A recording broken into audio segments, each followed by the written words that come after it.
Bom, vamos começar a conversar. Semana passada, então, terça-feira passada, a gente falou um pouco sobre funções. Foi uma introdução bem rasinha de funções, a gente viu algumas coisas relacionadas a funções, mas a gente tem outras coisas que a gente vai continuar vendo na aula de hoje, tá?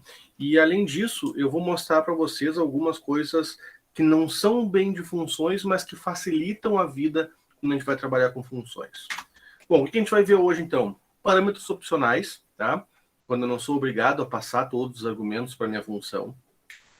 A gente vai falar sobre o escopo de variáveis, que é uma coisa que a gente vinha trabalhando até aqui meio que às cegas, sem saber como é que funciona isso. A gente vai falar hoje como é que funciona isso. A gente vai ver como é que funcionam as funções que retornam um resultado, tá? Até agora a gente viu funções que não retornam nada. Depois a gente vai falar, então, um pouco dessa parte que facilita quando a gente utiliza funções, que a gente vai entrar no Interactive Help e no DocStrings, que são manuais, vamos botar assim, para as funções já existentes e como é que a gente faz o manual das nossas funções. Mas é isso que a gente vai chegar lá e eu explico para vocês. Bom, parâmetros opcionais. Até aqui, quando a gente criava uma função, como por exemplo essa função somar aqui, se eu colocasse 3 parâmetros na minha função, sempre que eu começasse a chamar essa função, que eu fosse lá chamar o somar aqui, passando os valores, eu faria uma cópia desse 3 lá no A, eu faria uma cópia desse 2 no B e eu faria uma cópia desse 5 no C. Tá? Até aqui, como a gente tinha visto. Mas quando eu tentasse fazer uma chamada de função sem passar um valor, isso aqui retornaria um erro, lembram? Tinha que ter obrigatoriamente passar os 3 valores ou então criar uma forma de empacotamento para empacotar esses dados e poder enviar eles de forma correta. Mas o Python ele tem uma possibilidade que é a gente criar parâmetros opcionais, que são parâmetros que se por um acaso eu não passar o valor para ele, ele automaticamente aceita como sendo verdade que ele já tem um valor pré-definido, tá? E como é que esse cara funciona, então? Basicamente, a gente vai, na hora de botar os parâmetros na nossa função, a gente vai adicionar um valor padrão, tá? Então, eu adiciono um valor nessa variável que diz assim, ó, se o cara não fornecer nada para essa variável, ela automaticamente já tem um valor ali atribuído. É um exemplo, aquela função somar ali que eu tinha. Para fazer essa segunda chamada ser verdadeira, eu poderia fazer algo assim. O que eu faço? Novamente eu tenho o 3 é copiado no A, o 2 é copiado no B e o 5 é copiado no C. Que é aqui tudo normal como funcionava antes. Quando eu tenho essa função aqui, essa chamada aqui com 2 valores, então o 4 vai ser copiado no A, o 1 vai ser copiado no B, como não tem um C, automaticamente ele vai reconhecer como C sendo 0. E aí quando ele fizer a soma, ele vai somar 4 mais 1 mais 0, vai dar 5 normal para a nossa função. Tá? Sendo que ela era esperada assim. E eu posso fornecer esses valores padrão para 1, 2, 3, 4, 5 ou nenhuma dessas variáveis, até para todas se eu quiser. Então eu posso ter algo assim. Eu posso ter uma função que recebe 3 valores, tá? 3 parâmetros lá, o parâmetro A, o B e o C, como a gente tinha até aqui, só que todas elas têm um valor padrão como 0. Então se eu chamar ela com 3 valores, vai dar certo, aqui vai dar 10. Se eu chamar ela com 2 valores, vai dar certo, aqui vai dar 5. Se eu chamar ela com um valor, vai dar certo, ela vai retornar 6, porque 6 mais 0 vai dar 6. E se eu passar ela sem nenhum valor, ela simplesmente vai me retornar 0, porque 0 mais 0 é igual a 0. Então eu consigo tornar essa função mais flexível com esse tipo de informação. E aqui eu posso ter números sendo passado, eu posso ter strings sendo passadas, aceita como valor padrão, eu posso ter booleano aceito como valor padrão, a gente vai ver mais adiante hoje, na parte do manual das funções, que o print, por exemplo, que a gente simplesmente bota print, a informação que a gente quer imprimir na tela, ele tem alguns parâmetros que podem ser utilizados, mas que por padrão ele já tem um valor associado. Então, eu consigo utilizar essa função passando só um parâmetro e ela faz tudo internamente automático. Mas eu tenho como personalizar ela para ela ficar um pouco mais da forma que eu preciso, no caso. Tá? Então, aqui eu tenho uma função que foi modificada, passando o valor padrão para cada uma das variáveis, e depois eu posso chamar ela de qualquer uma dessas formas que vai funcionar. Ah, se eu quiser fazer o somar com 3 mais 2 mais 5 mais 9, vai dar certo? O que vocês acham? Quanto? 3,2,5,9. Com um valor a mais aqui nessa primeira, vamos dizer assim.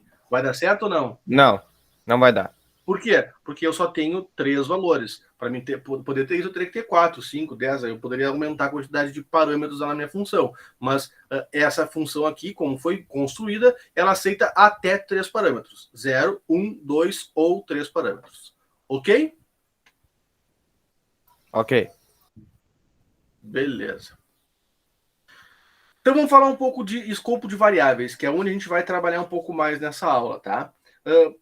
Por que a gente vai trabalhar um pouco mais? Porque isso aqui tem uns pega-ratão, umas coisinhas que a gente tem que prestar muita atenção quando a gente vai trabalhar, porque o Python ele tem umas facilidades em relação a outras linguagens, mas tem algumas coisas que ele, para facilitar para o programador, acabou complicando um pouco as coisas, tá? Como que é? Bom, basicamente em Python a gente tem dois escopos de variáveis. A gente tem as variáveis ditas como globais, que são as variáveis que estão disponíveis em todo o meu programa, e eu tenho as variáveis locais, que são variáveis que ficam limitadas ao escopo de funções ou de classes, tá? Então ela fica limitada a um certo pedaço do meu programa para funcionar. Vamos ver um pouquinho melhor como é que esse cara funciona na prática, tá? Vou fazer alguns exemplos aqui, aliás, a gente vai brincar com alguns exemplos aqui, tá? Onde eu tenho um programa e aí eu vou vendo o que ele vai fazendo com essas informações na memória e a gente vai ver como é que funciona, tá? Bom, então eu criei uma variável A lá no meu programa principal, que a gente chama, tá? Que é quando a gente não tem nenhuma função, a gente chama de programa principal, e passei o valor para ela como 5. Se eu rodar esse cara, ele vai criar lá na memória um espacinho reservado para a variável A e vai colocar um valor de 5 nessa variável. Até aqui, beleza. Bom, vamos implementar um pouquinho mais o nosso programa. Vamos criar uma função teste que vai receber o valor, o parâmetro B. Quando eu faço isso, internamente, o meu Python não faz absolutamente nada. Ele só vai chamar aquela função e ela só vai passar a valer alguma coisa quando eu fizer a chamada da minha função. Então, aqui, ó, quando eu fizer o teste A aqui, é que o que ele vai fazer? Nesse caso, esse A é esta variável e eu estou atribuindo essa variável, fazendo uma cópia desse A lá no B. Então, o 5 que estava no A também fica no B. Até aqui, beleza, tudo como a gente vinha fazendo até então. Criei uma variável, criei uma função, chamei essa função passando essa variável como valor lá para minha função. Ele faz uma cópia do valor que está nessa variável lá naquela variável que está lá no B, tá? Bom, aí eu fiz um código ali dentro, botei um código ali dentro que simplesmente pega esse B e faz um B é igual a B mais 4. Isso aqui corresponde a isso. Então, eu pego o valor que estava no B e somo 4 nele. Então, se ele valia 5, ele, a partir de agora, vale 9. Entenderam até aqui? Sim, não, talvez, pode ser, quem sabe. Pera aí, deixa eu ver se eu entendi. Tu criou uma função, primeiramente tu atribuiu isso aí ao valor de A.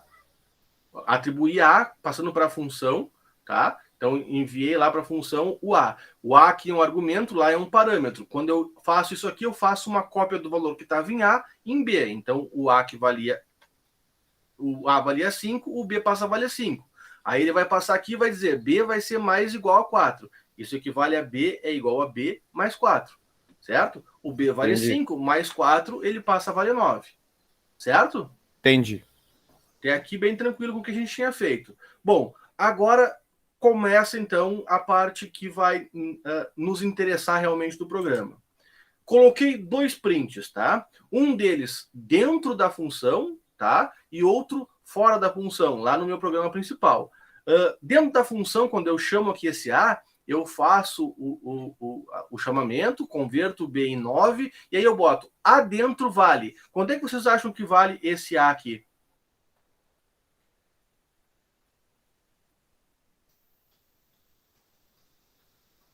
5. Alguém acha que vale outra coisa?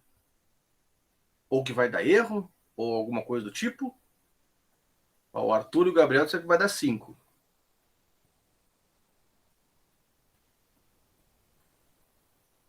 E aí, pessoal? Ninguém? Mais ninguém? Todo mundo concorda com o Arthur e com o Gabriel?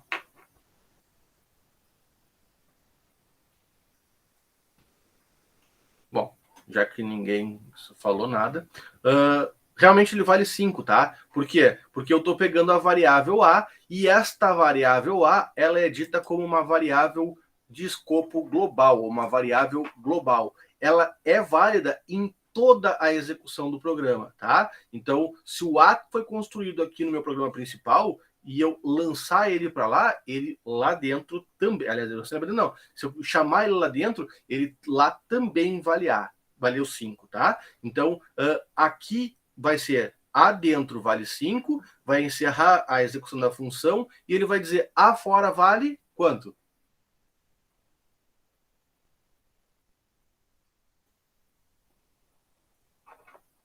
Ó, o Gabriel disse que vale 5 também. Alguém acha que vai ser outra coisa?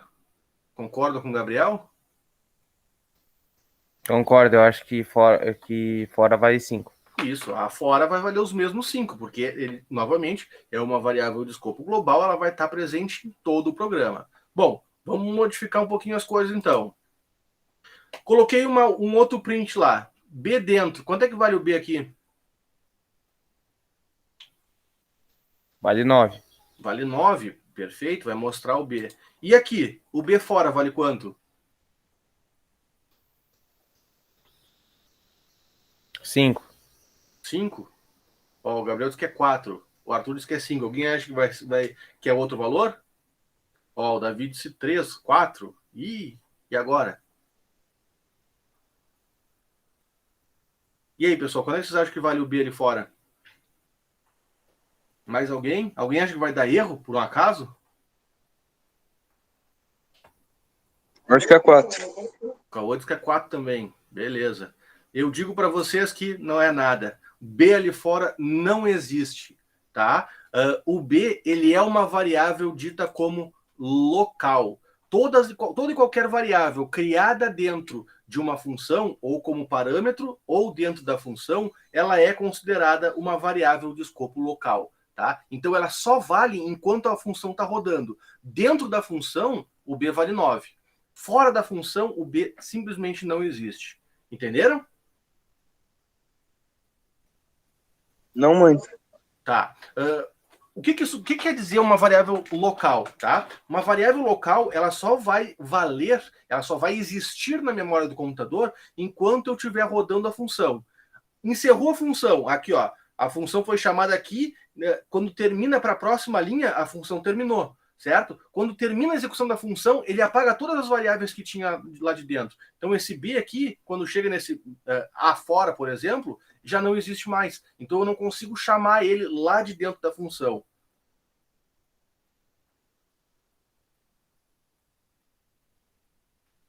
Somente vai existir uma variável local ou uma variável de escopo local enquanto ela estiver dentro daquele escopo. Saiu do escopo, ó, o escopo do teste aqui, da função teste, ele só vale nesta linha aqui, ó. Passou para a próxima linha, já não existe mais. Tudo que foi criado ali dentro é apagado e não existe mais, tá? Vamos seguir aqui, vamos ver se vai ficar mais claro. Bom, criei uma outra variável, uma variável C aqui, tá? Dizem que C vale 2. Bom, então o C vale 2 ali. Bom, quanto é que vale o A dentro?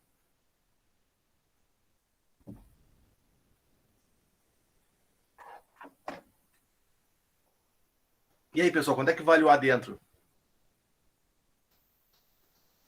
5. 5. Quanto é que vale o B dentro? 9. Quanto é que vale o C dentro? 2. Beleza, vamos lá. O A fora vale quanto? 5. O B fora? Nada. E o C fora? Não vou responder. Pode responder. Ele vale nada também, é a mesma coisa, ele foi criado lá dentro da função. Ela é uma variável de escopo local, tá? Então ela só vai existir enquanto a minha função estiver executando. terminou a execução da função, passou para outro código lá do código principal, ela não existe mais. Inclusive, se eu criar duas funções e criar uma variável na função A, na função B ela não existe, tá? Então, nunca que na execução do meu programa, variáveis criadas dentro de funções vão estar existentes dentro de outras funções, a menos que a gente use uma coisa que a gente vai falar daqui a pouquinho, tá? Mas, num primeiro momento, pensando raso, todas as variáveis criadas dentro da função, elas só existem dentro da função. Fora da função, elas simplesmente são apagadas. Aí vem uma coisinha que complica um pouquinho a jogada, como eu disse para vocês. O Python tentou facilitar as coisas, em alguns pontos ele dificultou, tá? Vamos mudar um pouquinho, então, o nosso programa. Basicamente, eu mudei a minha função ali, tá? Eu criei uma atribuição de A dentro da variável.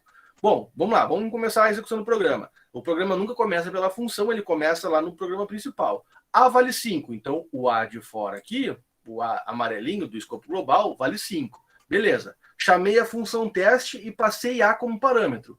Nisso, o B vale 5. Beleza. Agora a gente vai entrar aqui na função. A igual a 8. Vocês acham que ele vai mudar o valor desse A aqui ou ele vai criar outro A? Eu acho que vai criar o outro A. Vai criar outro A. Boa. Ele cria um A de dentro, um A interno da função, um A local, tá? Ele não modifica o A lá de fora, tá? E esse A, então, como eu atribuí o valor 8 nele, ele vai receber 8. Aí o B vai ser mais igual a 4, então ele valia 5, passa a valer 9, e o C vale 2. Bom, vamos lá, vamos voltar então para as impressões. Print A dentro vale quanto? Ó, o Gabriel disse que 8.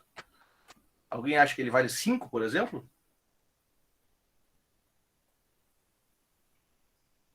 Esse é o X. Não, eu acho que vale 8. Sempre que eu estiver dentro da função e eu criar uma variável local, o Python vai entender que uma chamada a essa variável é a variável local. Tá? Ele não vai interpretar como sendo a variável global A.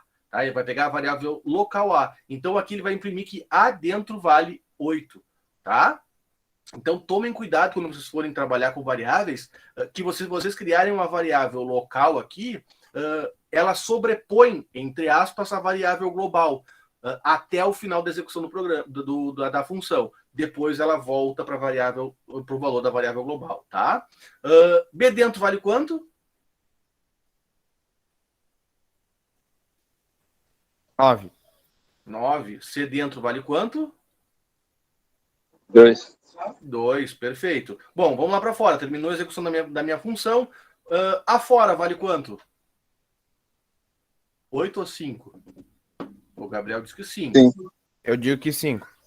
Lá fora ela volta a valer 5, tá? Por quê? Porque a variável local que foi criada lá dentro da função, aonde terminou a execução da função, ela simplesmente some e a variável global toma conta de novo. Entenderam? Entendi. Beleza. Mas tem uma coisinha que foi criada em Python, porque eu não tenho, pensando assim, eu não tenho como mudar uma variável lá de fora da minha função utilizando funções, né? Eu não teria como trocar o valor desse A aqui embaixo dentro da função. Para isso, o Python criou uma ferramenta que permite esse tipo de coisa, tá? Vamos de novo no nosso programinha aqui. O A de fora vale 5, bom, criei ele lá. Chamei a função teste e passei o A. Quando eu faço isso, eu passo o valor de 5 lá para B, o B vale 5. Beleza. Se eu tivesse o meu programa dessa forma, eu criaria a variável A lá na memória interna local com 8. Mas eu posso fazer uma coisa diferente aqui para mim alterar o valor lá da variável externa, que é basicamente fazer isso aqui. Colocar global A. Dizer o quê? Para minha função que sempre que eu falar na variável A, eu estou falando da variável global A. Quando eu faço isso, o Python não cria mais aquela variável local A. Ele faz, na alteração do A aqui, ele bota aquele 8 lá no A global. Entenderam? Uhum. Ah, mas eu quero criar uma outra variável A dentro dessa função. Dá? Não. Aonde vocês dizem para a função que a variável A é a variável global, vocês não têm como criar outra variável com o mesmo nome local, tá? Isso só é possível se vocês não utilizarem a variável global. Tem outras formas, eu posso criar uma outra variável e atribuir o valor de A para ela e começar a trabalhar assim, mas usando a mesma variável, eu só tenho que ou usar a global ou eu crio uma local com ela. Eu não tenho como ter essa distinção de em um momento eu uso a global e em outro momento eu uso a local, tá? Então, se vocês colocarem global A, sempre que vocês ouvirem falar no A dentro da função, eu estou falando lá daquele A lá de fora, tá? Então, eu fiz a alteração aqui do A para valer 8, o B que valia 5 passa a valer 9 e o C vale 2. Bom, vamos lá de novo. A dentro vale quanto? 8. 8. B dentro vale quanto? 9. 9. E o C dentro? 2. 2. Bom, terminou a execução da minha função. Vamos lá. A fora vale quanto agora? 5.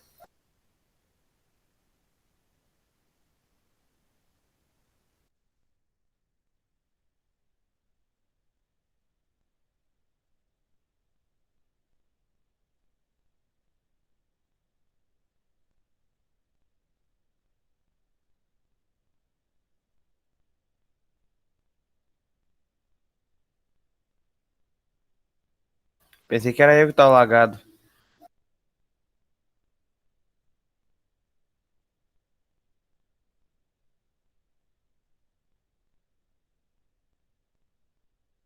O senhor tá travado. Ah, pensei até que tava falando de mim, mano, porque eu tô com lag do caralho.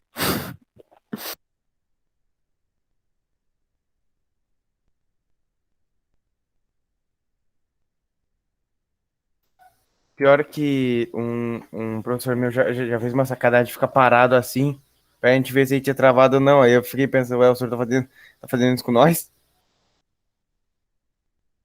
É foda, mano. Por que o senhor saiu? Que ele caiu. Ah, tá. Tá Ah, brabo pra filha, todo mundo. é foda. Que pena.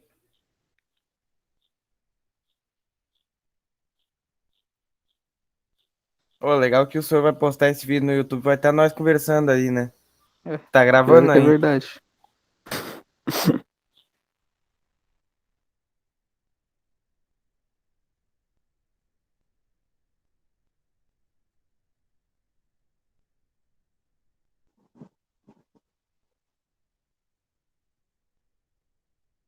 Tá famoso no canal do senhor. Que no máximo uns 100 Como assim o inscritos, chat eu não acho. aparece? Caraca, desmereceu o canal do cara, mano. Que isso, velho. Não, foda, mano. o meu tem um, que sou Mano, uma eu mesmo. perguntinha. Tu levou quanto tempo pra terminar aquele prefácio maldito? Cara, o prefácio, Mano, eu terminei meus 6 da manhã, velho. deixa eu pensar. É que, tipo assim, eu fiz uma parte um dia e outra parte em outro, mas então dá no máximo 3 horas, talvez, 2. Mano, Sei eu lá. terminei umas 4, 5 da manhã. Tá. Eu tenho que E fazer você essa que merda fazer ainda. tudo, eu acho. Por quê? Eu fiz umas 500 palavras já. Porque é muito horrível, mano. Tipo assim, eu fiz 800, só que eu não achei o contexto que ele criou Ah, o meu, dando esse negócio, tá contexto, ligado? se tu chegou em 800, tu manda de uma vez e acaba com essa história. Mas eu, pô, aí o que adianta eu, pô, ficar horas fazendo bagulho e tirar uma nota ruim? Sei lá, mano. Quando vê o cara tira 10, tá ligado? Um gênio. Ah, sei lá, mano. É, ó, Bagulho três. e só uma coisa, eu acho que esse aí é o trabalho final da matéria. É pra fechar a nota. Tem mais um. Que? Tem mais Ah, um? tem Tem mais um. mais dois. Tem o que ela Tem mais... mandou, Não, mais um só. tem o que ela mandou na segunda ainda. Tem Tá, não, o não. resumo. Eu tô falando de trabalho, não tô falando de atividade. Exatamente, tem mais um desses grandão assim. Mais um Qual? desse. É, que a gente vai ter que criar um conto. É isso, Ainda. exatamente. O conto. Nossa, velho, pode Exatamente. Mas crer, se tu mano. pensa, se o negócio já é 900, 800 palavras já tá ruim, imagina um de Mano, 1.500. vamos fazer isso aí em trio ou em duplo, fazer uma peça logo de cara. É mais fácil do que verdade. É, escrever. mano, pô, vamos criar um A gente vai filme. ter que fazer um conto? Oi, É. senhor. Oi, senhor. Oi, senhor. E aí, senhor? Minha internet aqui resolveu cair agora. Nem sei mais onde eu tava falando, o que eu tava falando. A tua última pergunta, eu acho que foi quanto vale agora o A fora? Então vamos lá, quanto é que vale a fora, então? Deixa eu voltar a compartilhar a tela aqui. Pronto. Quanto é que vale o A fora? 5. Não, 8.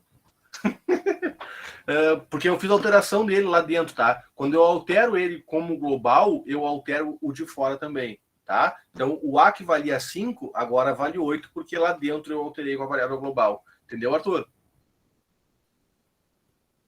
Entendi. Beleza. Então, muito cuidado quando vocês fizerem esse tipo de coisa, porque quando vocês alteram uma variável global, vocês alteram todo o escopo do programa, tá? Ela tá nessa parte amarela aqui e ela vale em todo o escopo do programa. Alterei ela aqui dentro, não interessa que ela estava aqui dentro, eu disse que eu vou utilizar global, ela faz parte da de fora também, tá? Então, cuidado quando vocês forem fazer isso. Se usa bastante, tá? Para programas mais complexos, se usa bastante esse tipo de coisa, quando eu crio muitas funções. Quando eu quero alterar um valor de uma variável externa, eu utilizo a variável global justamente para não ter problema de eu ter que fazer um retorno para atribuir de novo para a variável, dá uma confusão bem grande, tá? Mas fazendo isso aqui, a gente consegue simplesmente atribuir um novo valor àquela variável externa e depois da execução do programa ele segue com aquele valor ali até o fim do programa, tá? Então, isso é uma coisa que é muito utilizada, então você tem que prestar atenção quando se vocês forem, em algum momento, precisar utilizar, vocês têm que tomar cuidado com isso. Bom, até agora, a gente criou funções que simplesmente mostravam uma informação na tela ou executavam um cálculo e depois mostravam o resultado na tela. Essas funções elas são chamadas de funções void. Tá? São funções que não têm um retorno, não tem uma devolução de valor depois que encerra a execução da minha função. Tá? Mas isso não é o normal. A grande maioria das vezes a gente precisa fazer a função e retornar um valor no final da execução do programa para que o programa principal tome a ação desejada. Tá? Para isso, a gente tem que utilizar a palavra reservada do Python, return. Então eu coloco return espaço a variável ou o valor que eu quero retornar da minha função, tá? Vamos ver como é que esse cara funciona na prática. Bom, até então a gente vinha fazendo dessa forma. Eu chamava lá a função somar, passava os valores para ela, ela faz o cálculo que ele tinha lá e mostra a informação na tela. Beleza. Mas em alguns casos eu posso fazer eu posso querer, sei lá, na loucura do meu programa, eu tenho que fazer várias somas dessas daqui e no final mostrar elas todas em uma linha só, por exemplo, tá? Da forma como está esse programa aqui, eu não consigo fazer isso. Por quê? Porque a saída sempre vai ser o valor da soma e o valor de S naquele ponto ali. Para mim poder fazer isso, eu tenho que fazer a alteração, ao invés do print, eu retorno esse valor lá para minha função. Então, quando eu faço isso, quando eu chamo somar 5, 13 e 2, ele vai executar lá e no final ele vai retornar o valor dessa soma lá para o meu programa. Só que se eu fizer assim, o Python não está fazendo nada. Ele chama, calcula, me retorna o valor da resposta e morre a função. Para isso, eu tenho que fazer algo desse tipo aqui, tá? Eu posso pegar esse somar 5, 13 e 2 e atribuir a resposta dessa conta em uma variável. Então, eu crio lá uma variável resp1 que vai receber somar com 5, 13 e 2. Então, eu chamo somar lá a minha função, passo para o A o valor 5, passo para o B o valor 3 e passo para o C o valor 2. Somando os três, eu vou ter 10. E eu retorno esse 10 e atribuo ele nessa variável resp1, entenderam? Entendi. Beleza. Vamos lá. O resp2 aqui, o que ele vai ser? Ele vai ser a função somar, passando o 4 para o A e o 1 para o B. O C, como eu não passei nada, ele vale 0. 4 mais 1 mais 0 são 5. Ele retorna 5. Então, o resp2 vai receber o resultado dessa conta aqui, que é o 5. E o resp3 vai ser o somar com o 6. O 6 passa para o A, o B vale 0, o C vale 0. 6 mais 0 dá 6. E eu vou passar esse resultado 6 para o resp3. E no final eu mostro. Os resultados da soma são 10, 5 e 6. Entenderam?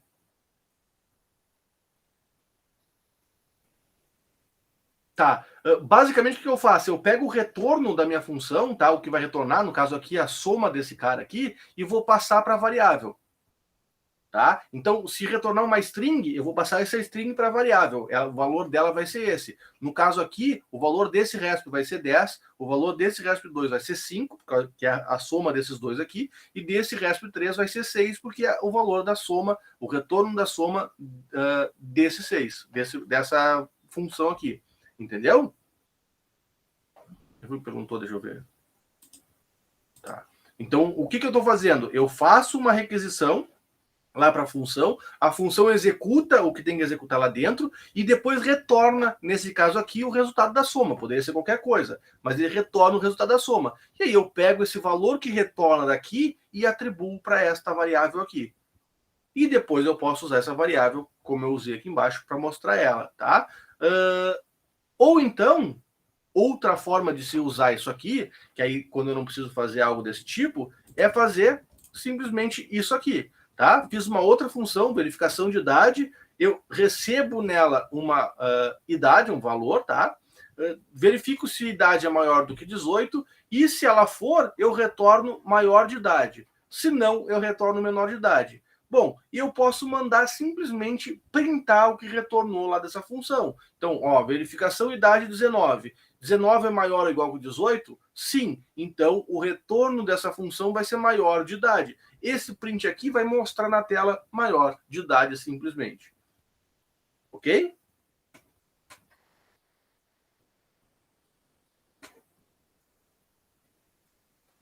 Beleza. Eu tenho dois returns aqui, tá? Nessa função. Só que eles são executados somente se a condição for verdadeira aqui. Se ela for falsa, ele vai entrar nesse aqui. Então, eu simplesmente executo isso. Mas eu tenho que tomar cuidado com isso aqui, ó. Eu quero retornar a idade também do cara. Eu posso fazer isso? O que vocês acham?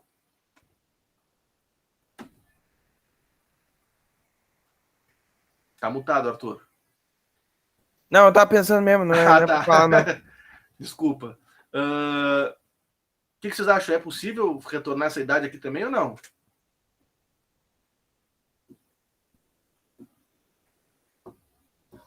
Eu acho que dá. Sim. O Arthur disse que sim. Alguém acha que não?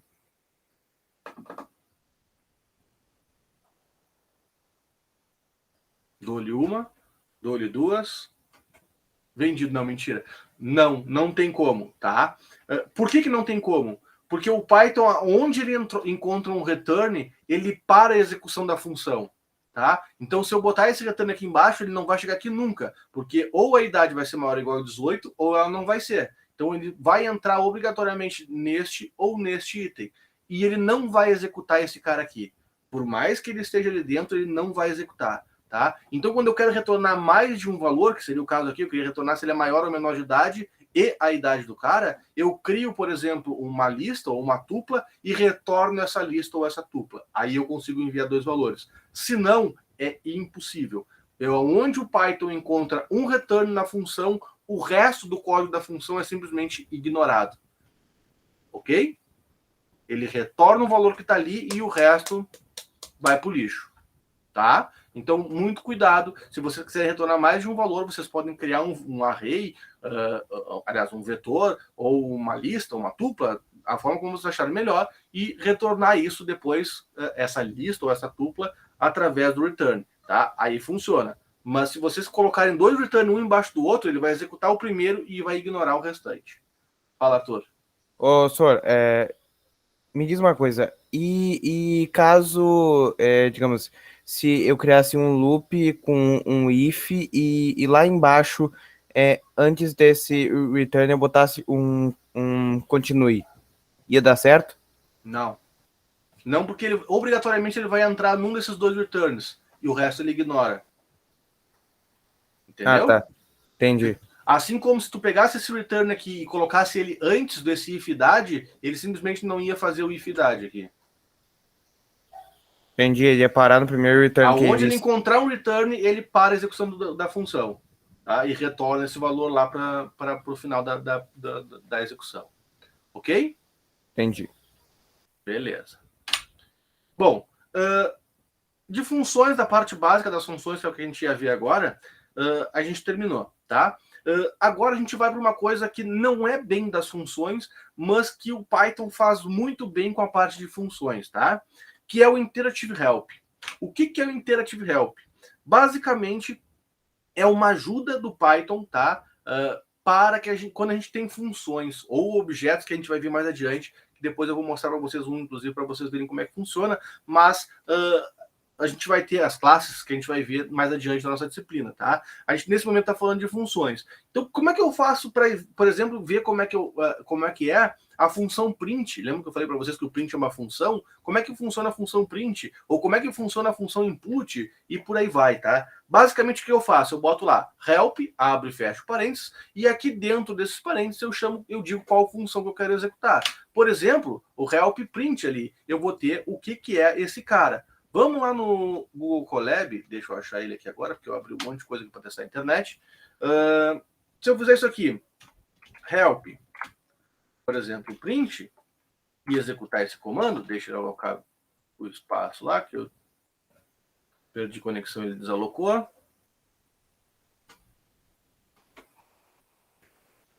Ó, quando eu executo o help print, ele faz o quê? Ele me diz que a função é a função print. A função print aceita um valor, que é obrigatório, tá? Eu sou obrigado a passar um valor para ela. Mas, além disso, ela tem valores opcionais, que são um separador, que eu vou explicar para vocês o que é. O end, então, que é no final da linha o que ele faz. Eu tenho aonde que eu vou imprimir isso aqui, tá? sys_stdout, então, é a saída da linha de comando, tá? E o flush aqui, eu nunca me lembro para que serve essa porcaria, mas ele serve para alguma coisa para forçar a saída. Eu não sei bem para que esse cara funciona, tá? Mas ele tem alguns parâmetros, então, que são opcionais, tá? E isso vai servir para poder executar da melhor forma o meu print, tá? Então eu consigo ter um manual do print simplesmente chamando help print. Ele vai fazer aqui o que eu tinha para fazer, tá? Bom, eu vou criar uma função. Eu tinha mais um que eu ia fazer aqui, help. Acho que era o input. Eu executei esse cara. Tá lá, ó. Ele é uma abstração de raw input, que era o input que a gente utilizava no Python 2, no Python 3 não se usa mais.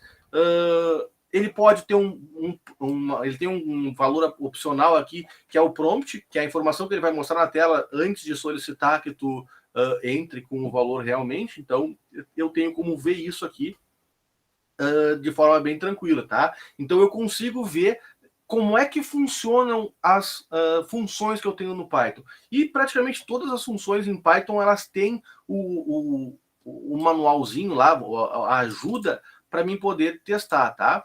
Eu posso fazer algo. O range, por exemplo, ele não é uma função, tá? Por mais que a gente chame ele como range, como uma função, ele é uma classe.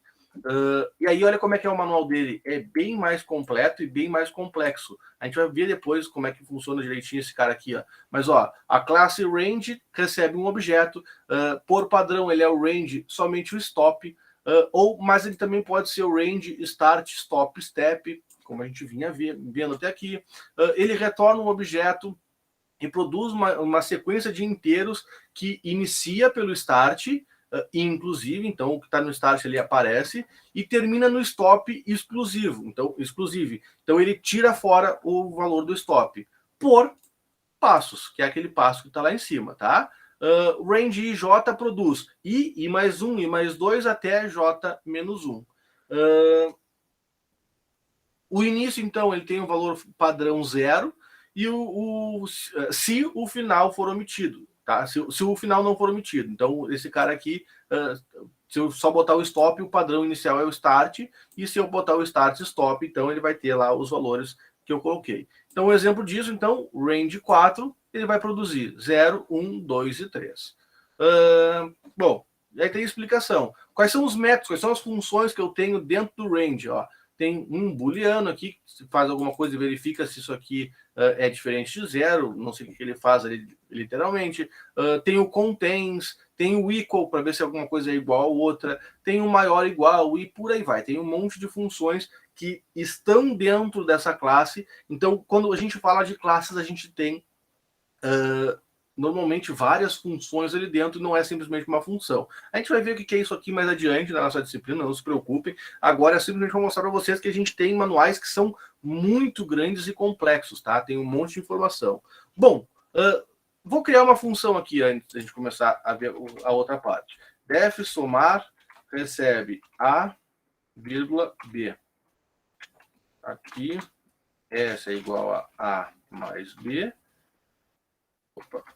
E print S. Bom, então criei a minha função. O que vocês acham que vai acontecer se eu botar help somar?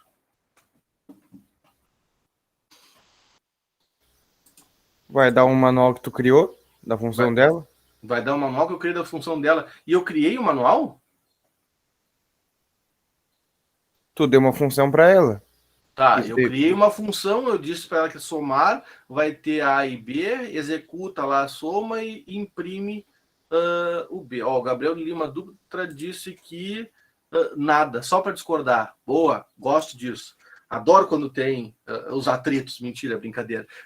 Mas eu tenho como, se eu executar esse comando aqui, ele vai me dizer simplesmente que é somar A e B. Isso aqui não é um manual. Tá? Isso aqui não é o manual da minha função. Como é que eu faço, então, para criar o manual da função? Para isso, a gente utiliza as docstrings. Tá? São as strings de documentação do Python. Como é que eu faço para criar esse cara? Basicamente, a linha logo abaixo da definição da minha função, eu vou criar, vou colocar 3 aspas duplas e encerro com 3 aspas duplas, e toda a informação que estiver aqui dentro vai ser o meu manual, tá? Então eu posso ter uma string gigante aqui, simplesmente para explicar como é que funciona a minha função. Eu vou fazer esse cara aqui lá no nosso Google Colab. Então eu vou vir aqui na função soma, vou abrir 3 aspas duplas e vou fechar 3 aspas duplas. Bom, aqui é o meu manual. Então, aqui eu posso botar como quiser. Função criada para somar 2 números e imprimir na tela o resultado. Pronto, fiz o meu manual. Aí eu posso colocar, eu costumo colocar assim, param A, o primeiro número para ser somado e 2 pontos para B. O segundo número para ser somado. Bom, essa função aqui, ela não tem um retorno, então return sem retorno. Bom, tá aqui. Vou executar esse cara aqui e agora vamos chamar o help somar. Olha a diferença. Eu já tenho lá a minha função somar, como eu tinha antes, mas eu tenho aqui dizendo, ó, função criada para somar 2 números e imprimir na tela o resultado. Parâmetro A. O parâmetro A é o primeiro número para ser somado. O parâmetro B é o segundo número para ser somado. E o retorno, essa função não tem um retorno, função sem retorno. Então eu consigo fazer um manual. Por que esse cara é tão importante? O Python, ele é uma linguagem de código aberto, que a gente chama, tá? O que é uma linguagem de código aberto? Quando foi criado lá o Python, sempre me esqueço o nome dele. Bom, não vou me lembrar o nome dele lá. O cara que criou o Python, ele pegou ela e mandou o código-fonte dela para uma galera, assim, para um e-mail institucional lá da universidade onde ele trabalhava. E disse para os caras, se vocês acharem alguma coisa que possa melhorar aí, não vai fundo, essa é a ideia. E isso ele acabou abrindo para que outras pessoas pudessem contribuir. Então, lá no... O Guido Van Rossum, isso aí, muito obrigado, Arthur. Lá no começo da criação do Python, ele já foi pensado para que a comunidade pudesse ajudar, pudesse criar coisas novas e disponibilizar para trabalhar com o Python. Até hoje isso é verdade, tá? Então eu posso chegar lá e criar minha função somar, se eu achar que ela é muito boa, eu disponibilizo ela na internet. E não é distribuir na internet, colocar em qualquer lugar e o pessoal que procure. O Python, ele tem o Python Installer Programs. que é o pipistal, que a gente chama, tá? Que ele é um empacotador do Python, do próprio servidor do Python, que tu bota ali, ó, pip install, somar. Ele vai lá e vai procurar uma biblioteca somar e vai automaticamente baixar essa biblioteca e instalar no meu computador. Então eu consigo criar bibliotecas que, se eu acho que é importante para mim, pode ser que seja importante para outro cara. E esse outro cara pode achar que criar uma outra biblioteca que é importante para mim, e essa troca é legal. Então a gente tem hoje em dia bibliotecas prontas.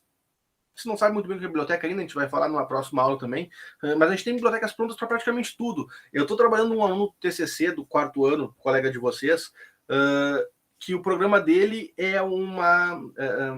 ele usa dados da NASA para verificar, tem fotos de satélite lá, e ele quer verificar se ele encontra exoplanetas, são planetas fora do planeta solar, tá?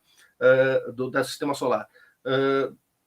Da nossa Via Láctea, vamos dizer assim, em outros sistemas solares. Então ele procura exoplanetas, tá?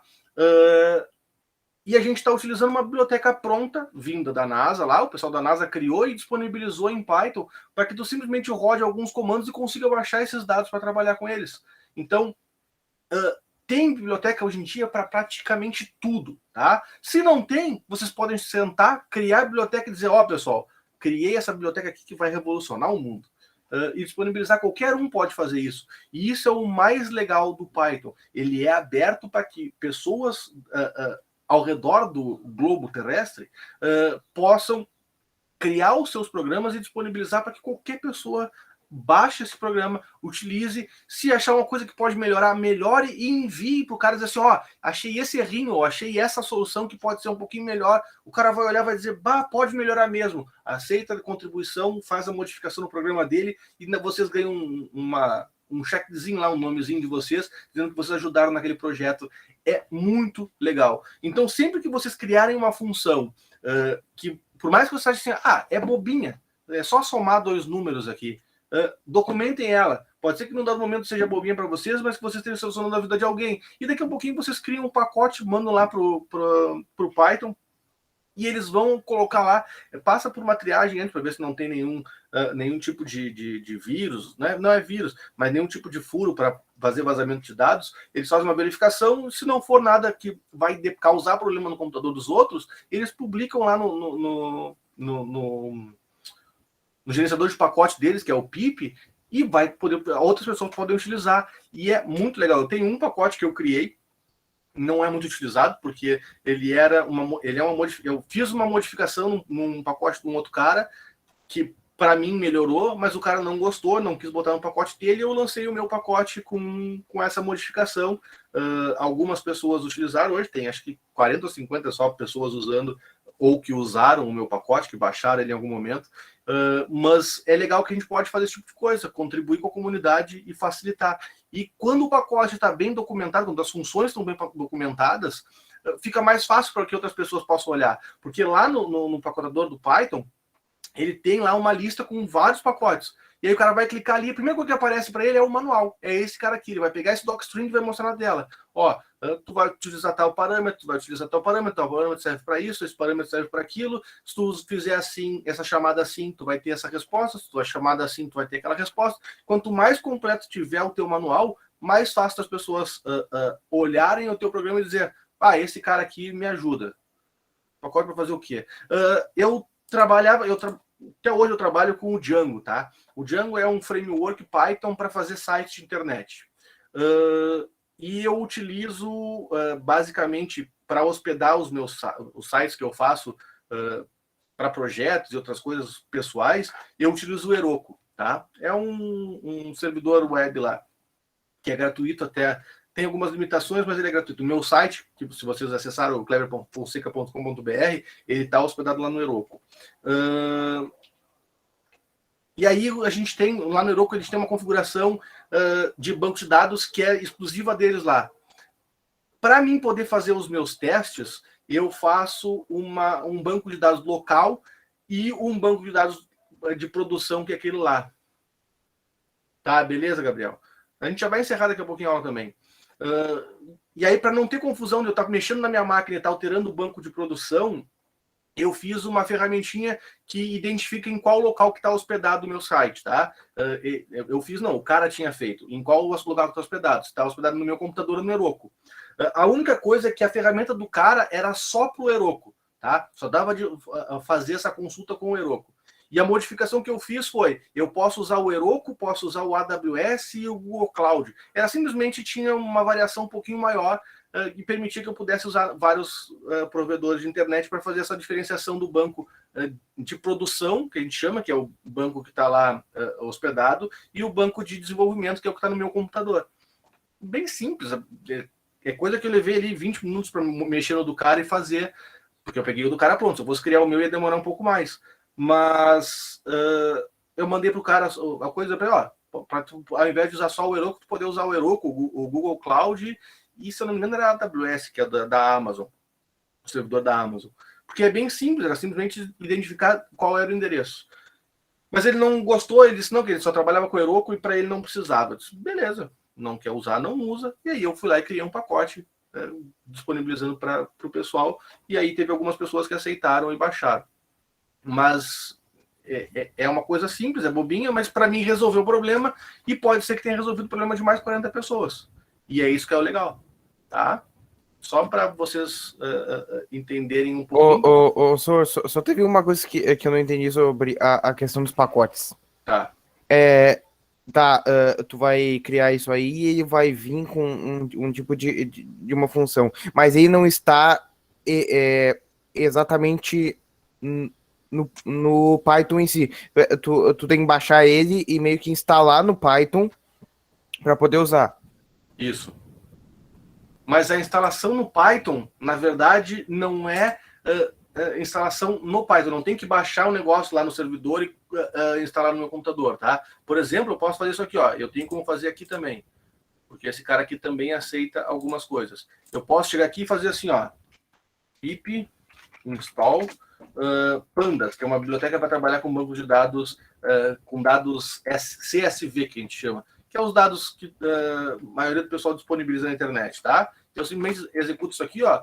Ele vai lá, vai buscar as bibliotecas que precisa, ó. Ele precisa do Pandas, NumPy, Pit, ó, já tinha até instalado o Pandas, tá? Eu já tinha instalado uma outra vez.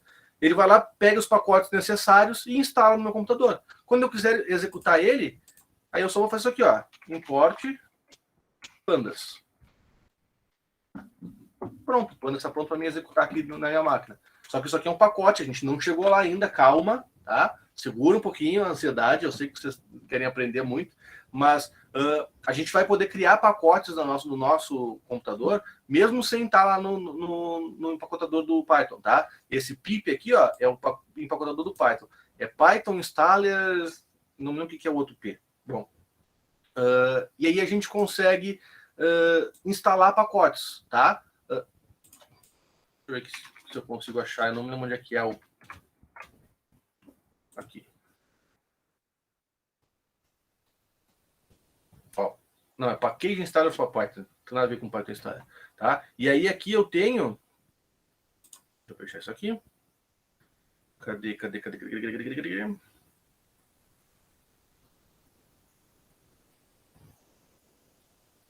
Cadê?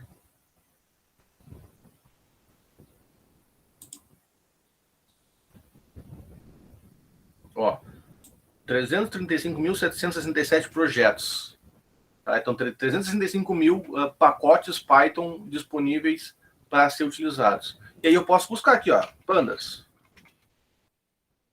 Aqui, ó, Pandas 2.0.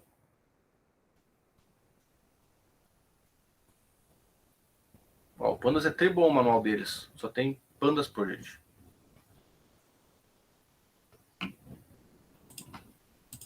É que eles têm um outro lugar que tá mais organizado. Mas tudo bem. Dá para fazer assim também, tá? Mas eu simplesmente vou lá e chamo pip e instalo Pandas. Esse aqui é o Pandas 2, na verdade, já nem sei o que é isso. Só teve uma coisa aí que eu não achei tão bom. Tipo, tem dois pandas. Aí se tu chamar, não teria que escolher, eu quero 2.0, eu quero 1.3.4. Tu vai colocar o nome lá aqui, ó. Se eu botar só Pandas, no meu caso lá eu botei 1.3. Eu instalei 1.3.4, que eu botei só Pandas, ó. Na verdade, ele instalou 1.1.5, ele não instalou 1.3.4. Não sei por quê. Tá, mas eu consigo fazer isso aqui, ó. Mas instalou ou tu já tinha? Tu falou que já tinha? Ele já tinha. Ah, tá. Menos upgrade, pandas. Upgrade, menos U.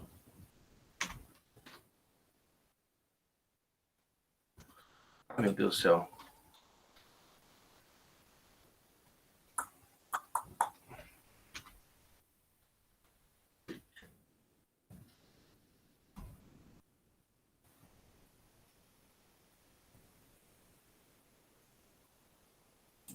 Menos update. Como é que é isso? Não me lembro. Ele tem um esquema para fazer a atualização. Ó, tá aqui, ó. Agora tá baixando 1.3.4, desinstalou 1.1.5, que era o que eu tinha instalado, e está instalando o 1.3.4. Deu um erro. Ah, tem que reiniciar o coisa, porque o Pandas ele instala algumas coisas que são um pouquinho mais complexas. Mas já deu aqui, ó. Successful installed Pandas. Só que eu tenho que reiniciar a minha sessão. Bom, tá? Mas eu tenho como atualizar ele, e aí ele já instalou a versão 1.3.4. Cadê? Tá aqui, ó. Pandas 1.3.4. Desinstalou a 1.1.5, que era que tinha instalado, e instalou a 1.3.4. Tá? É que eu tinha instalado já, porque no meu projeto do meu mestrado eu utilizava o Pandas 1.1.5, por isso que ele tá com esse instalado lá. Mas eu tenho vários pacotes, daí tem pacote para tudo aqui, ó. Tem vários tipos de pandas, aí eu só quero, eu quero esse, sei lá, Pandas Utility. Eu venho aqui, Pandas Utility, para instalar ele, eu utilizo isso aqui. O que esse cara faz? Ó, tá aqui a instalação dele, ou eu posso fazer o git clone, se eu quiser também, para usar from Pandas Utility, import Pandas Utility as utils. Tá, isso aqui está criando base de dados randômicas. Tá, tudo bem. Mas aí eu tenho lá o manual de como usar ele, como é que eu faço e por aí vai, tá? Ou se eu quiser... normalmente esses caras aqui, eles fazem em cima de projetos de TCC, de alguma coisa desse tipo, tá? E aí eles botam lá, em alguns casos, os créditos para quando tu quiser botar alguma coisa e dizer assim, ó, foi esse cara que criou, tu pode usar, tá? No caso do meu, não lembro nem qual foi o nome que eu botei, mas no caso do meu, eu tenho crédito pro cara que criou lá o primeiro e dizendo que o meu foi baseado no dele. Mas eu não lembro como é que é o nome que tá, faz tanto tempo que eu não uso que não lembro nem qual é a senha. Não é isso. Bom, não é o caso. Isso aqui a gente vai ver mais adiante, a gente vai criar pacote, a gente vai criar um pacote, a gente vai fazer uma classe, que é o que esses pacotes são, vai criar uma classe, vai criar um pacote, colocar algumas funções dentro e vou mostrar para vocês como é que a gente faz para enviar lá para o pip, tá? Só para vocês saberem, se não nunca fizerem isso, não tem problema, se fizerem, beleza. Se quiserem fazer, beleza, vão saber como fazer, tá? Já deu o nosso horário, alguém tem mais alguma dúvida a respeito do conteúdo?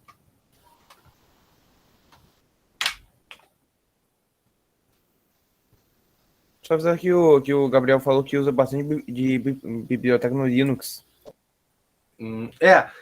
Não é bem a mesma coisa, tá? As bibliotecas do Linux são bibliotecas para tu instalar programas, basicamente, tá?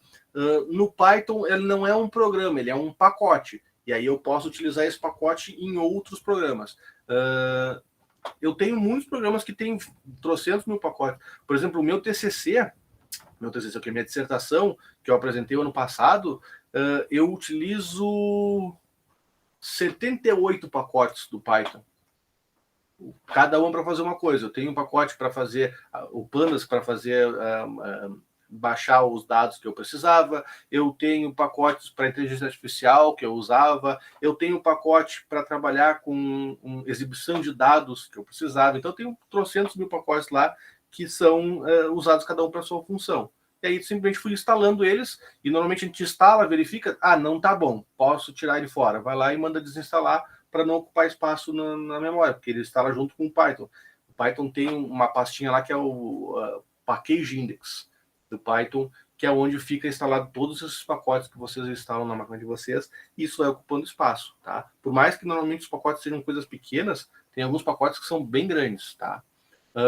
Mas a gente vai ver como é que faz esse cara, como é que a gente cria, como é que a gente baixa, como é que a gente chama os pacotes, que é uma coisa que é muito importante, que a gente precisa saber, porque o Python, tudo é pacote, então tudo é biblioteca, tu tem que chamar, então tu cria os teus pacotes, mesmo que tu não vai disponibilizar, tu vai criar teus pacotes para tu poder usar, tá?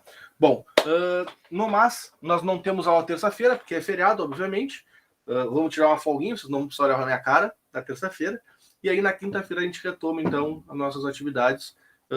Eu acho que eu vou trazer mais uns exercícios para vocês, para a gente trabalhar um pouquinho essa parte de funções, tá? Talvez a gente não vá para o URI, porque o URI ele não obriga que vocês criem funções, e eu quero que vocês criem funções. Então, talvez a gente faça com os exercícios do URI fora do URI. Vocês vão criar uma função para resolver aquele problema. Tá? Tá bem, senhor. No mais, abraço, bom final de semana para vocês e aproveitem o feriado. Tchau, senhor. Bom final de semana. Tchau. Falou, senhor.